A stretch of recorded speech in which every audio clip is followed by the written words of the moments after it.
Hello mga idol, so ngayon po magandang hapon sa lahat pala. So ngayon po ay magluluto tayo ng pinaypay na saging. So sa amin po ay tawag nito pinaypay na saging. So ito lang po ay hinog na saging tapos hiniwa-hiwa tapos binabad sa harina na nilagyan ng tubig at saka food coloring. Pagkatapos niyan ay magpakulo ka lang ng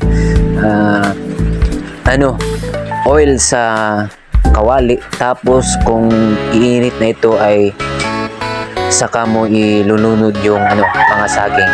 Hintayin na mag-brown yan, tapos balik na rin. Pag nag-brown na lahat, saka mo na kukunin. So antayin lamang na mawala na yung init, tapos pwede mo na ang kainin.